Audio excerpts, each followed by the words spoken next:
Hola, buenas tardes, ¿cómo les va? Hola, buenas Buenas tardes.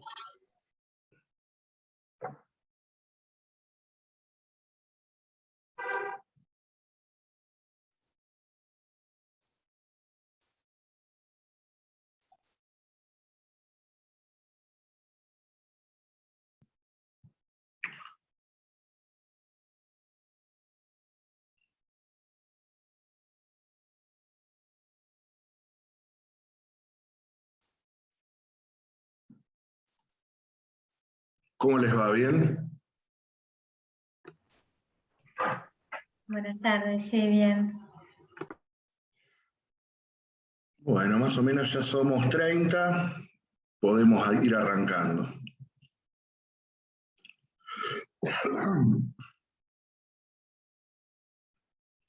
¿Alguna pregunta que quieran hacerme?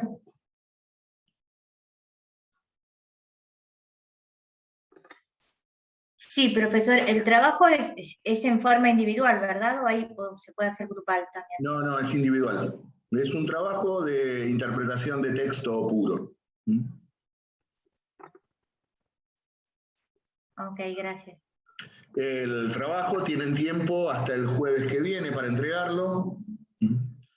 Pueden entregarlo después de clase el mismo jueves que viene, no hay inconveniente con eso.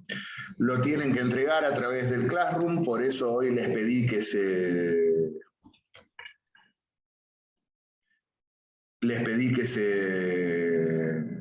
¿cómo es esto? Que se loguearan al Classroom, así que lo van a entregar por ahí. Cualquier cosa para la entrega de los trabajos, vamos a subir por cualquier inconveniente. Hoy estamos subiendo un tutorial por cualquier inconveniente que tengan para la entrega del trabajo. Del mismo modo que si tienen inconvenientes para entrar al Classroom, en cátedras virtuales hay también un tutorial para ingresar. Si no, nos van consultando en cualquiera de los mails que están allí puestos en la presentación.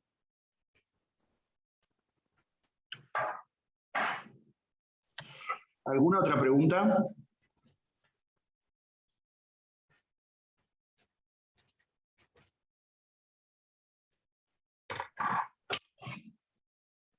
¿Nada?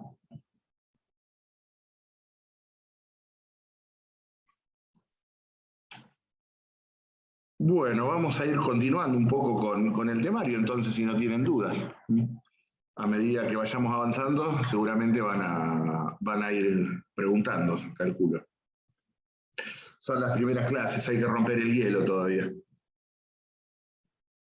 Recuerden que mañana tienen clase con el titular.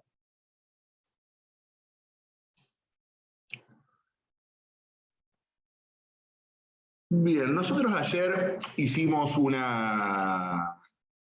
toda una introducción con respecto a lo que consideramos que son las causales que fueron llevando a la ruptura entre las Indias y España.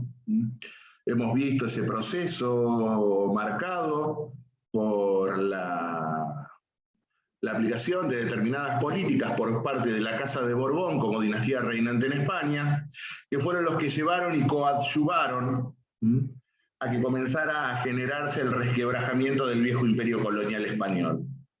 Y la coyuntura propiamente dicha que hace estallar la revolución fue precisamente la invasión napoleónica a España. Ayer vimos en qué contexto se produce la invasión napoleónica a España, luego de que Napoleón ordenara el bloqueo continental hacia los puertos europeos para comerciar con buques británicos, y precisamente una de las naciones que no acata dicha medida fue Portugal, y para precisamente poder invadir Portugal, Napoleón decide atravesar suelo español, y una vez en suelo español se produce la crisis final de la dinastía española. Hemos visto cómo Fernando VII asumía la corona española y producto de las rencillas que tenía con su padre, quien había renunciado hacía unos días, había abdicado el rey Carlos IV, Napoleón convoca a ambos monarcas españoles a parlamentar en la ciudad de Bayona, y es allí donde se fuerza a que Fernando le devuelva la corona a su papá, a Carlos, y Carlos IV ya le había otorgado la corona española a Napoleón Bonaparte, quien finalmente se la termina concediendo a su hermano José. De este modo, entonces, comienza formalmente la ocupación francesa de la península ibérica con un monarca francés.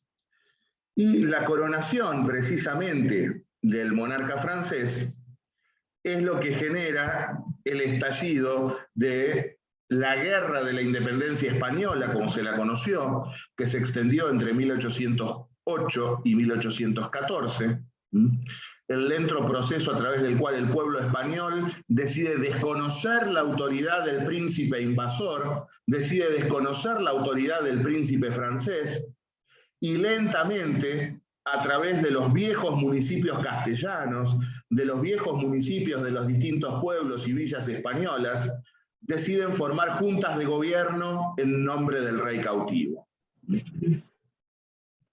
Para 1808, entonces, los distintos pueblos españoles se levantan en armas para resistir la invasión francesa y forman, reitero, juntas de gobierno en nombre del príncipe cautivo, en nombre de Fernando VII. Este suceso ocurre en 1808, con lo cual se impone la siguiente pregunta. Si el problema fue la invasión napoleónica a España, y la invasión napoleónica a España fue en 1808, ¿por qué la revolución recién estallaría en 1810, es decir, 2 años después? Una vez me dijeron en una mesa de examen, y profe, las noticias tardaban mucho en llegar. Es cierto, tardaban en llegar las noticias, pero 2 años no es un poco mucho para que tarde en llegar una noticia. El problema fue otro. Originariamente, las distintas provincias americanas, los reinos americanos, reconocen la legitimidad de este movimiento juntista español. Fueron varios los pueblos que formaron juntas en nombre del rey en suelo español, hasta que decidieron, para darle unidad a la resistencia, juntarse en un único gobierno. Se formó la Junta Central de Aranjuez, que luego, a medida que los franceses fueron atravesando el suelo español de norte a sur, a medida que los franceses siguen avanzando, la Junta iba retrocediendo hacia el sur, estableciéndose en la ciudad de Sevilla. Allí es la célebre Junta Central de Sevilla, que fue nada más ni nada menos que la que designó al último virrey del Río de la Plata, a Baltasar Hidalgo de Cisneros. Es precisamente la caída de Sevilla en manos francesas a principios de 1810, ahora sí, lo que desencadena el proceso revolucionario. Frente a la posibilidad de que se hubiese perdido toda fuente de legitimidad en suelo español, decide actuarse. Originariamente, cuando Napoleón invade España y se forman estas juntas de gobierno en suelo español, las posesiones españolas reconocen la legitimidad de la Junta de Sevilla. Por eso en 1808 no pasa absolutamente nada en América. Será recién con la caída de Sevilla y ante la posibilidad de que toda la península ibérica hubiese caído en manos francesas, lo que finalmente decide a los actores políticos rioplatenses a actuar frente a esta situación. La caída de Sevilla se va a producir a principios de 1810. En enero de 1810, Sevilla cae definitivamente en manos francesas. Las Indias, reitero, habían reconocido la legitimidad de la Junta Central, y frente a la caída de Sevilla, ahí estaba el kit de la cuestión. ¿Qué hacer? ¿Qué medida adoptar? ¿Qué línea política seguir frente a la posibilidad de que toda la península ibérica hubiese caído en manos francesas? La noticia llegó al Río de la Plata en mayo de 1810, ahora sí, un plazo de tardanza razonable, ¿no? Sevilla cayó a fines de enero, principios de febrero, y la noticia llega al Río de la Plata en mayo. El 13 de mayo, la noticia está en el puerto de Montevideo, y en la noche del 17 de mayo, la noticia ya está en Buenos Aires. Por lo tanto, el día 18, la ciudad de Buenos Aires amanece convulsionada. Vuelvo a reiterar, ¿qué postura adoptar frente a los acontecimientos acaecidos en Europa? En este sentido, el virrey Cisneros publicará una proclama en la cual solicitaba calma a los súbditos del reino e instaba a los habitantes americanos a no tomar ninguna determinación, a no llevar a cabo ninguna modificación, y ante la eventualidad de que toda España hubiese sucumbido en manos francesas, no tomar ninguna decisión política hasta tanto un Congreso General en el cual estuviesen reunidos todos los pueblos del Virreino del Río de la Plata decidieran qué hacer. Es decir, Cisneros lo que hace es patear la pelota para adelante, por decirlo de alguna manera, ¿no? Había que mantener la calma y la unidad del reino y no adoptar ninguna medida hasta que todos los pueblos reunidos en Congreso tomaran una decisión. Esta es la línea que pretende imponer el virrey Cisneros. El tema es, ¿qué es o qué harán los actores políticos en Buenos Aires? ¿Respaldarán esta voluntad del virrey o decidirán tomar otra vía de acción? Claramente, para mayo de 1810 había dos líneas de acción política en Buenos Aires. Por un lado, las milicias populares, cuyo jefe era el teniente coronel Cornelio Saavedra, jefe del regimiento de patricios, y las milicias populares, esas milicias populares que de tanta gloria se habían llenado, en los tiempos de la Reconquista frente al invasor inglés, tienen claro qué es lo que hacer. La milicia, en la cual se encuentran representadas las clases populares urbanas de Buenos Aires, tienen claro qué es lo que hay que hacer. Hay que marchar con las tropas al fuerte y notificarle al virrey que su mandato había concluido. Es decir, la milicia tiene claro qué es lo que hacer. Vamos, tomamos el fuerte, destituimos al virrey y gobernamos nosotros. Esa es la política de las milicias. Sin embargo, hay otro sector político de Buenos Aires que no piensa lo mismo. Es el grupo que yo denomino la clase vecinal de Buenos Aires. Clase vecinal que estaba compuesta por una pequeña burguesía, por decirlo de alguna manera. No tomen el concepto de burguesía en términos marxistas, porque la verdad no tenía nada de burgués. Era la clase vecinal de Buenos Aires en todo su sentido, las clases altas porteñas, en la cual se encontraban la mayoría de los profesionales de la ciudad, los comerciantes y algún que otro sector político. ¿Y estos qué es lo que ven? Si hacemos lo que pide la milicia, son las clases populares las que van a tomar el poder, y nosotros miramos de afuera. La clase vecinal porteña también quiere tener voz y voto en este movimiento. Por lo tanto, la clase vecinal porteña, entre la que se encuentran Manuel Belgrano, Juan José Castelli, Nicolás Rodríguez Peña, el célebre grupo que se juntaba en la jabonería de Vieites a conspirar, considera que era mejor convocar a un cabildo abierto en el cual la clase sana y principal del vecindario decidiera qué hacer. Por lo tanto, tenemos claramente dos posturas. Por un lado, las clases populares nucleadas en la milicia, que es los que la tenían clara, vamos, damos el golpe, tomamos el gobierno y se terminó el problema. Y por el otro lado, la clase vecinal que quiere discutir, que quiere argumentar, que quiere un cabildo abierto. En este sentido, hubo mala suerte porque cuando llega la noticia, el jefe de las milicias, Saavedra, no se encontraba en Buenos Aires, se encontraba en su quinta de San Isidro. Y piensen ustedes, 1810, San Isidro no es como ahora, que está a media hora por autopista. San Isidro en ese momento, una zona de quintas, una zona de chacras, distante casi a media jornada desde Buenos Aires. Saavedra recién arribará a la ciudad el día 19. Saavedra se reúne con este grupo de la clase vecinal porteña y lo convencen de esta necesidad de discutir entre todos y de convocar a un cabildo abierto. Por lo tanto, ambos grupos finalmente acuerdan en la convocatoria a un cabildo abierto. Ahora tenemos un problema, un pequeño gran problema. ¿Cuál es este pequeño gran problema? ¿Cómo se convoca a un cabildo abierto? ¿Cualquiera puede convocar a un cabildo abierto? No.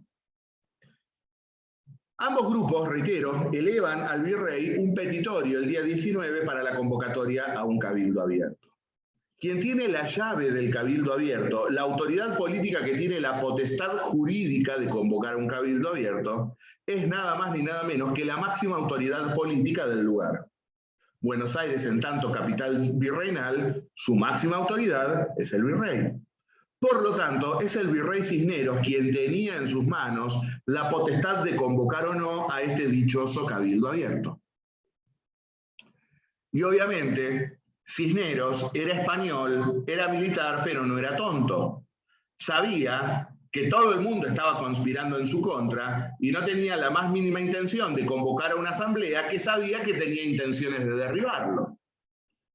El tema con Cisneros es si tenía la fuerza necesaria como para resistir. En este sentido, el día 20 convoca a los jefes militares y les consulta si estaban dispuestos a sostenerlos o no en el mando. Y los jefes de las milicias se pronuncian negativamente. Se niegan a sostener al virrey en el mando. Esto es lo que finalmente obliga al virrey Cisneros, finalmente el día 21, a convocar a un cabildo abierto que se reuniría el día 22 en la capital. El decreto de convocatoria firmado por Cisneros convoca formalmente a la clase sana y principal de la ciudad a un cabildo abierto. ¿Para qué? Para analizar la situación europea. Esto suelo preguntarlo en los exámenes. ¿Quién es quien convoca el cabildo abierto? Suelen decirme cualquier disparate, que lo convocó Saavedra, que lo convocó este, que lo convocó el otro. Lo convoca el virrey Cisneros. Un cabildo abierto, según las normas del derecho indiano, solo podía ser convocada por la máxima autoridad del lugar. La máxima autoridad en Buenos Aires era el virrey. ¿Y para qué se convoca el cabildo abierto? La mayoría incurre en un error aquí. La mayoría dice, bueno, se convoca el cabildo abierto para ver si el virrey tenía que seguir o no en el mando. No, es un error sostener eso. ¿Y por qué? El cabildo, en tanto institución ampliada, cuando hablamos de cabildo abierto, no es solamente los miembros de la institución capitular, sino que son todos los vecinos, ejercen el gobierno comunal, ejercen el gobierno de la ciudad. Por lo tanto, bajo ningún concepto tienen la potestad para destituir a un virrey. Un cabildo no puede destituir a un virrey. Sostener esto es lo mismo que sostener hoy que un consejo deliberante destituyera al presidente de la nación. ¿Se entiende cuál es la analogía? Una organización que tiene en sus manos el gobierno de la ciudad no puede destituir a la máxima autoridad política, y cuya autoridad derivaba ni más ni menos que del monarca. Por lo tanto, el cabildo abierto es convocado para analizar la situación europea. Formalmente se convoca para analizar la situación en Europa, para analizar qué ocurría en España. Como cuenta la leyenda, se emitieron un poco más de 450 invitaciones. Concurriría un poco más de la mitad a debatir en el Cabildo de Buenos Aires al día siguiente. El debate del Cabildo se inició a las 9 de la mañana del día 22 de mayo. En aquel Cabildo del 22, como ya les dije, fue un poquito más de la mitad. ¿Por qué tan poca concurrencia? Porque precisamente quienes se encontraban apostados en la Recoba de la Plaza Mayor, la Recoba era una arcada que ya no existe, con esa afición que tenemos los argentinos por destruir el patrimonio histórico. No queda nada de la Recoba ni del Cabildo originario, fue acortado para abrir diagonales, y la Recoba por la cual se accedía a la Plaza Mayor tampoco está. Cuando hablamos de Plaza Mayor, claramente nos estamos refiriendo a lo que hoy es la Plaza de Mayo, ¿verdad?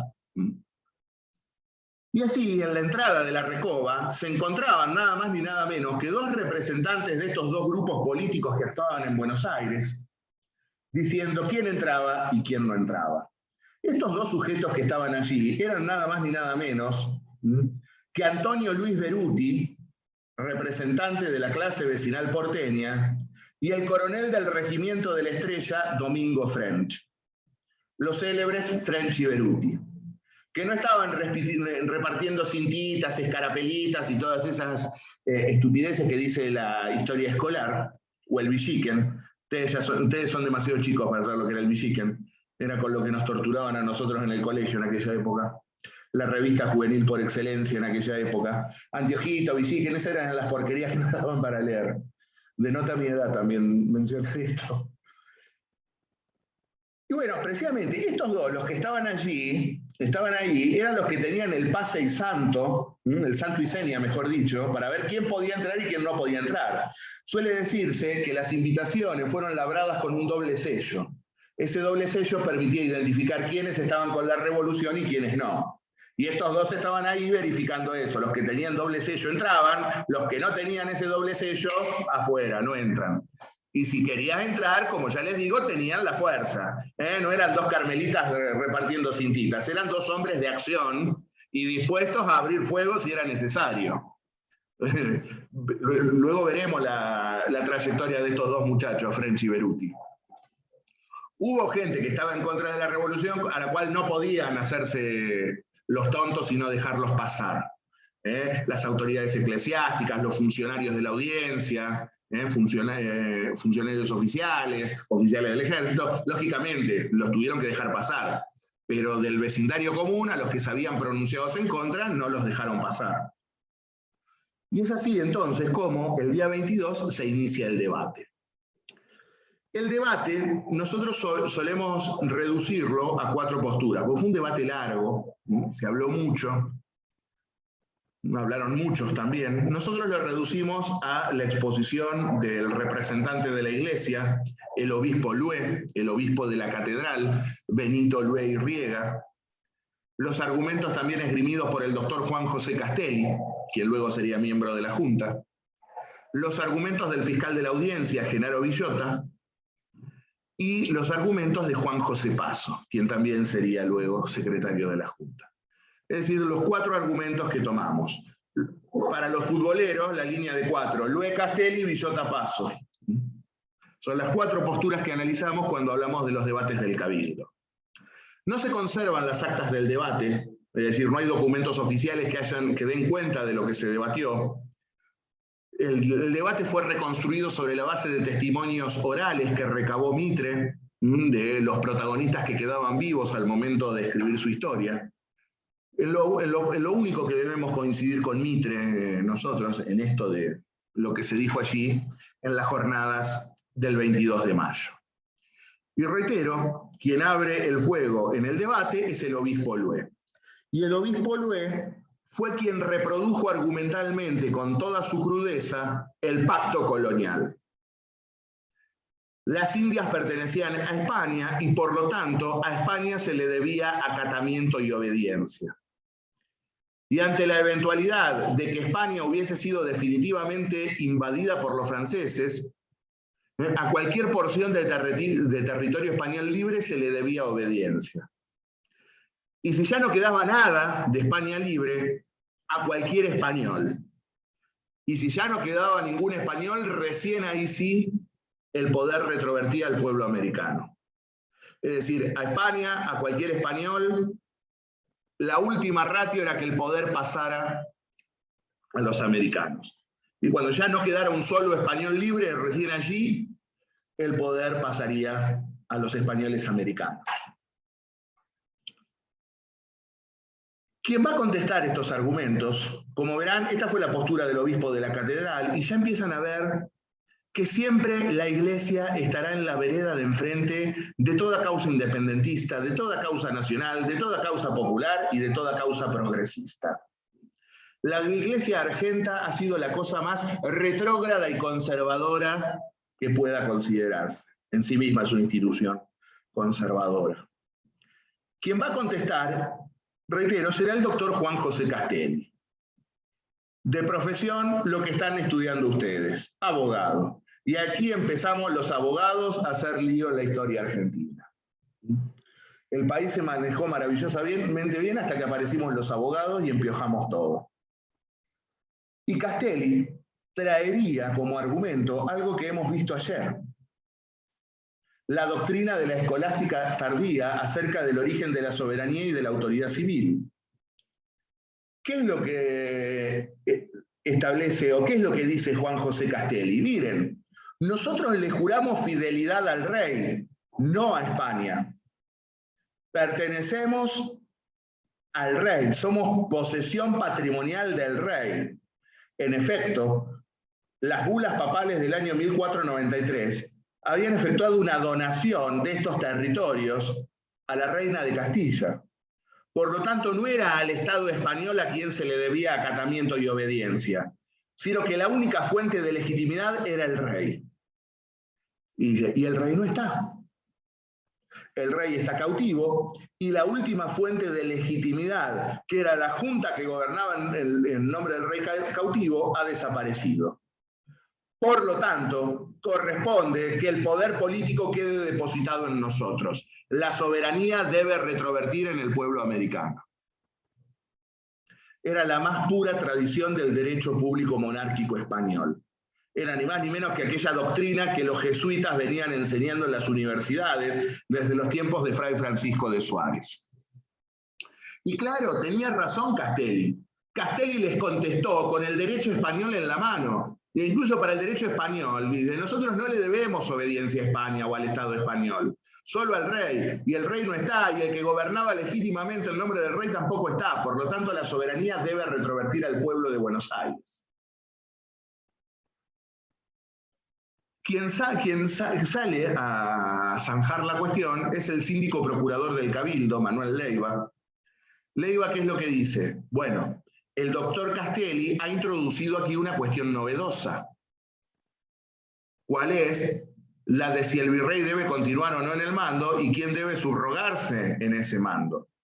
Ahora sí, es en el transcurso del debate y como consecuencia de los argumentos vertidos por Castelli que se discute si el virrey debía seguir o no en el mando. La convocatoria había marcado una cosa.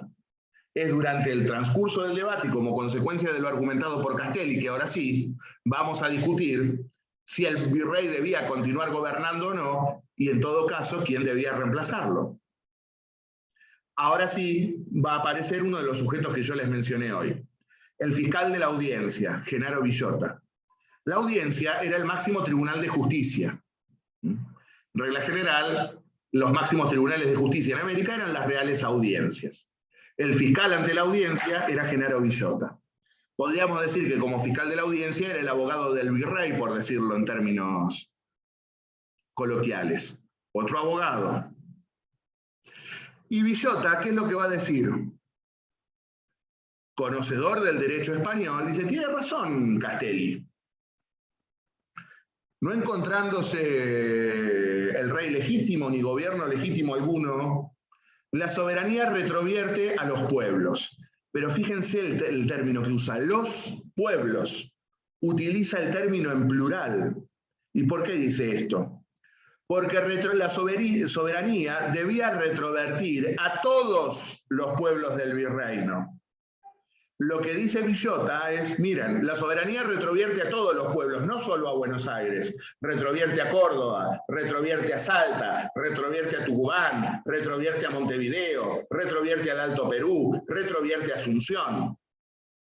Es decir, Buenos Aires por sí sola no podía decidir, sino que había que convocar a un Congreso General donde estuviesen representados todos los pueblos del virreino, lo que quería el virrey. Es decir, reitero, Villota le da la razón a Castelli. Sí, tiene razón, la soberanía retrovierte a los pueblos, en plural. Frente a esta circunstancia, la revolución que el día 18, con un desfile de la milicia hasta el fuerte, estaba ganada, ahora estaba prácticamente perdida. Porque ¿quién podía negarle verdad a los argumentos vertidos por Villota? Tenía razón. La clase vecinal porteña se encaprichó con el Cabildo Abierto, convocó al Cabildo Abierto, presionó para el Cabildo Abierto, se enredó en argumentos jurídicos y un adversario mucho más hábil los terminó enredando en sus propios términos. Con lo cual, reitero, la revolución que parecía ganada el día 18, con los argumentos de Villota, estaba perdida. Estaba perdida hasta que lo pusieron al pobre Juan José Paso a hablar. Como diría luego Juan José Paso en sus memorias, parece que dice, la verdad se hizo un silencio enorme, nadie sabía qué contestarle a Villota, estábamos verdaderamente derrotados. Y de repente me agarró Castelli, me tomó de los hombros, me empujó hacia adelante y me dijo, doctor Paso, sálvenos, diga algo. Y Paso diría, y la verdad no sabía qué decir, fui haciendo un raconto de las posturas expuestas hasta este momento, y hasta que se le prendió la lamparita a Juan José Paso. Otro abogado, como eran de los 4 principales que debatieron, 3 eran bogas, 3 eran cuervos. Y Juan José Paso dice, mire, tiene razón Villota, nosotros no podemos decidir por todo el virreino, esta capital no puede decidir por todos los pueblos del virreino, pero hay una emergencia, hay una situación de emergencia, por lo tanto no podemos esperar a que se reúna el Congreso. Las circunstancias nos urgen actuar, hay que actuar, no podemos esperar. Por lo tanto, Paso echará mano, ustedes los que ya vieron derecho romano lo deben saber, un viejo instituto del derecho romano, como era la gestión de negocios ajenos. El negotiorum gestor del derecho romano. La gestión de negocios implica que una persona actúa en representación de otra sin tener un mandato expreso. Es lo que diferencia la gestión de negocios del contrato de mandato. En el mandato hay un contrato celebrado a través del cual yo le otorgo un poder a otro para que actúe en mi nombre. Acá esa situación no hay. Frente a una emergencia, yo actúo a nombre de otro. Luego ese otro tiene que aprobar o desaprobar lo que yo hice en su nombre. Y esto es lo que así expone Juan José Paso. Ante la emergencia, Buenos Aires debe actuar, debe tomar una decisión. Y luego sí, todos los pueblos reunidos en Congreso, aprobar o desechar lo actuado por la capital. ¿Se entiende cuál es la idea de Paso? Ante la emergencia actuamos. Luego, sí, cuando se reúnan todos los pueblos en Congreso, aprueban o no lo que hicimos nosotros. Pero ante la emergencia hay que actuar. Y ahora sí, con estos argumentos, Juan José Paso nos salvó del descenso. Ya prácticamente no había más argumentos por exponer, decide votar acerca de, bueno, qué debía ocurrir con el virrey y quién debía subrogarlo en el mando en caso de decidirse que no siguiera. La votación se hizo larga, tediosa, porque era individual y fundada, es decir, cada uno de los concurrentes debía presentarse ante el secretario de actas, decir por qué votaba y además fundamentar por qué votaba. Claro, eran las 12 de la noche y seguían todos frente al secretario diciendo por qué votaban como votaban. Finalmente decidieron cerrar todos filas detrás del voto del teniente coronel Cornelio Saavedra, en la cual se decide precisamente que el virrey cesara en el mando, que el poder quedara depositado en el cabildo como gobierno de la ciudad, y el cabildo debía elegir una junta de gobierno. Pero además, agregaría don Cornelio, y que no quede todo tipo de duda alguna de que es el pueblo quien confiere toda autoridad o mando. Por primera vez, un político invocaba al pueblo, refiriendo claramente que era el pueblo quien confería toda autoridad o mando. Como todo aquel que ha invocado el pueblo, que ha nombrado el pueblo en nuestra historia, veremos que terminará mal, pobre Saavedra. El día 23, el día siguiente, se hace la votación, y por más de 120 votos contra 60 y pico, perdón, casi 200 votos contra 60 y pico, se impone finalmente la destitución del virrey, y se pasa a conformar una junta. El poder queda depositado en el cabildo, y el cabildo debería elegir una junta de gobierno.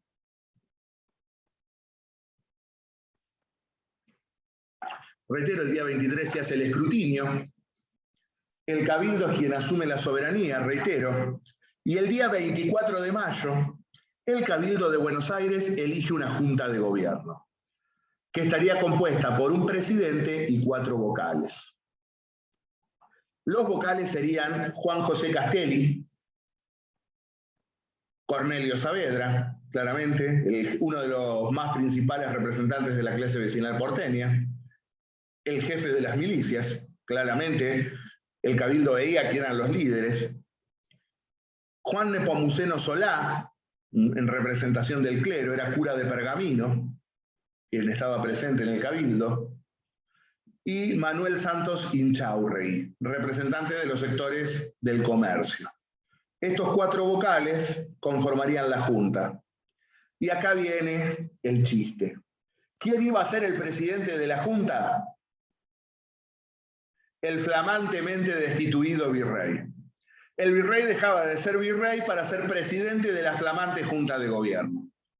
Es decir, esta Junta que surgía el día 24 estaría presidida por el virrey Cisneros, o mejor dicho, por el ex virrey Cisneros.